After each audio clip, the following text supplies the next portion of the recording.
America's most hated company, Comcast's monopoly, abuse playbook.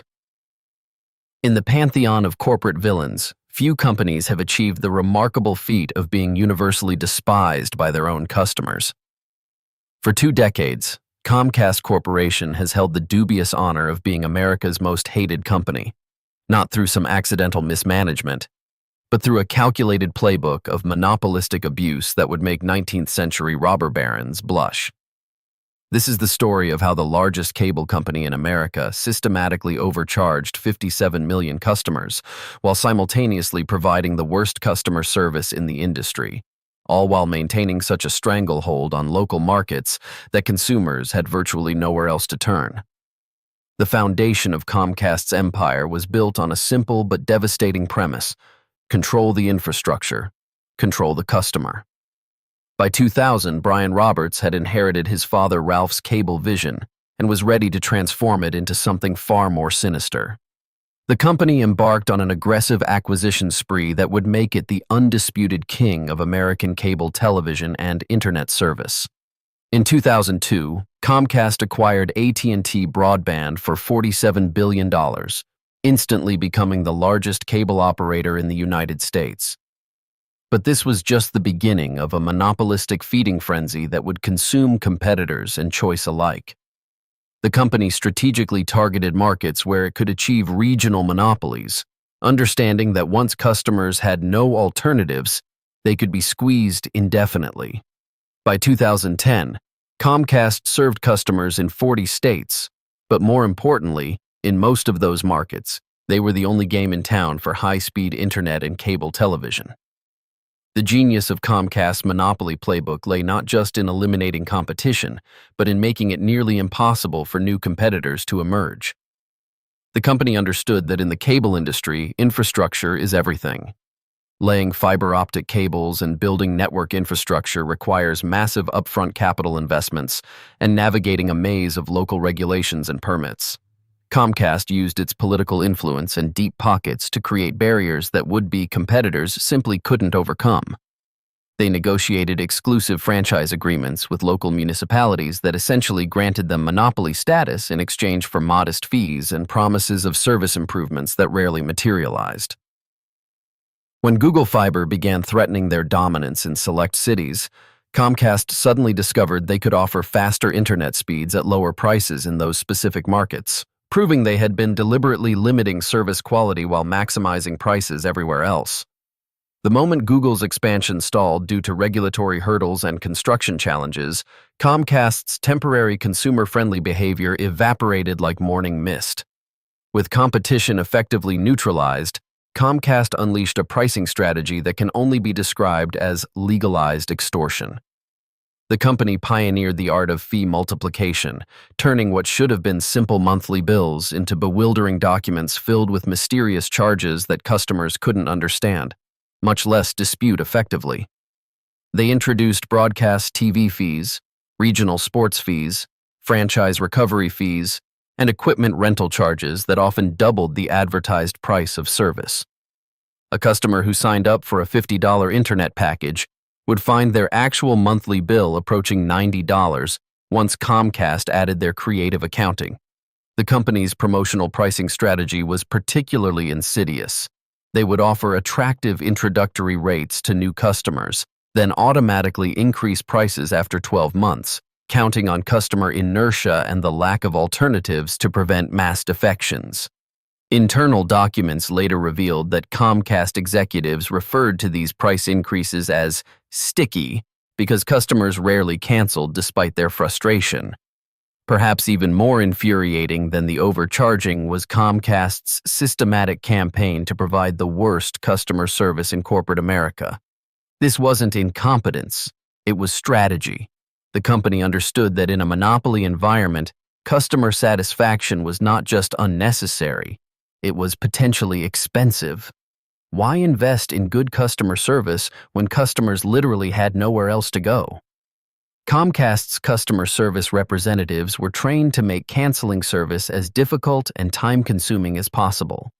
The infamous Comcast retention specialist calls became legendary examples of corporate abuse, with representatives refusing to cancel service, arguing with customers, and in some cases, actually hanging up on people trying to end their relationships with the company. One particularly notorious incident involved a customer service representative who changed a customer's name in the billing system to Asshole Brown after a contentious call. The company's hold times averaged over 20 minutes, and customers regularly reported being transferred multiple times, only to have their calls disconnected, forcing them to start the entire process over again. The true scope of Comcast's monopolistic abuse became clear when examining their data throttling and internet speed manipulation practices. Despite charging premium prices for high-speed internet, the company routinely throttled connection speeds, particularly for customers using streaming services that competed with Comcast's own cable television offerings.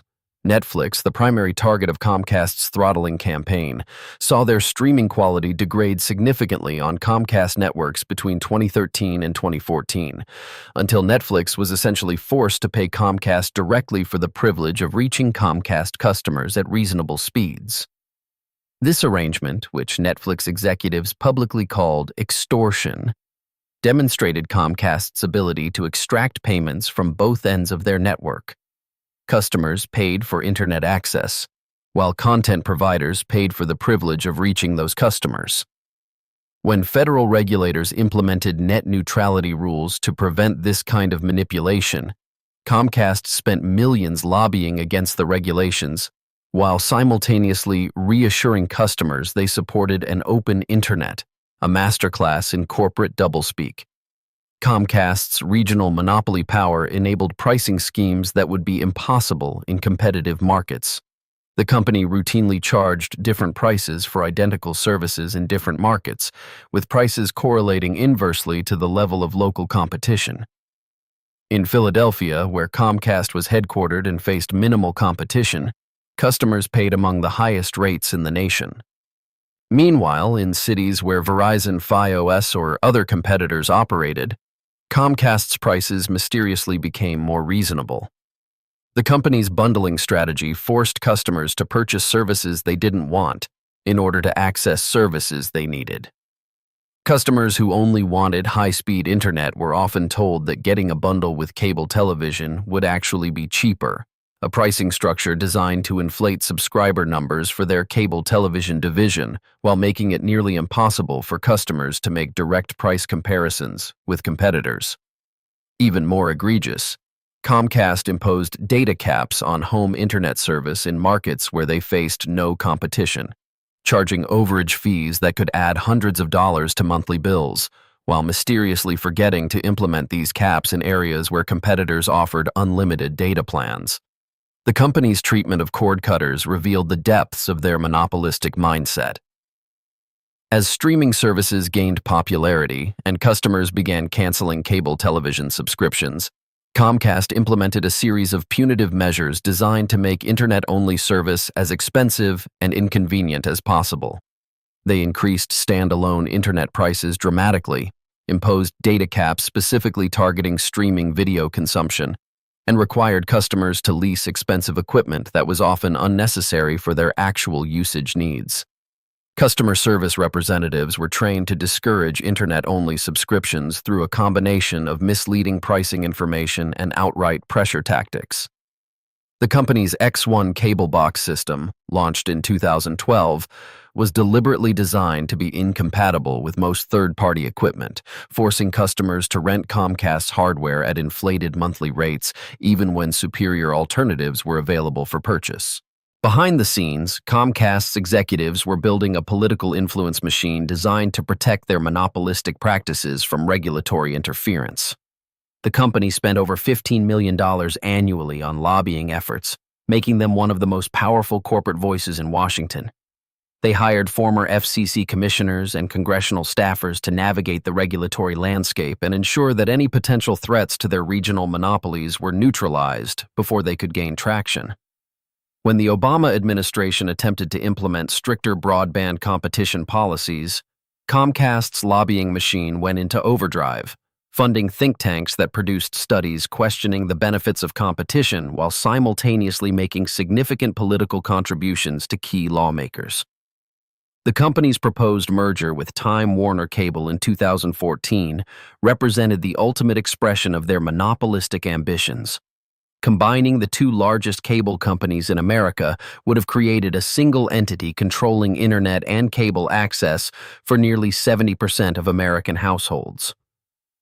The merger's eventual failure marked the beginning of the end for Comcast's golden age of monopolistic abuse, but not before the company had extracted billions of dollars from captive customers while providing substandard service.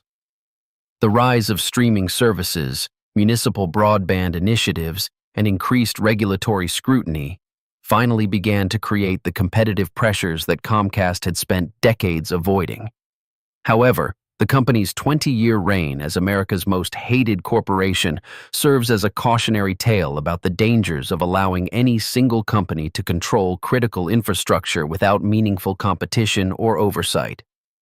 Comcast's monopoly abuse playbook succeeded because it exploited a fundamental flaw in American capitalism: the assumption that market forces will naturally prevent corporate abuse, even when those same corporations have systematically eliminated the market forces that might constrain their behavior. The tens of millions of customers who endured decades of overcharging, data throttling, and deliberately terrible customer service weren't just victims of corporate greed.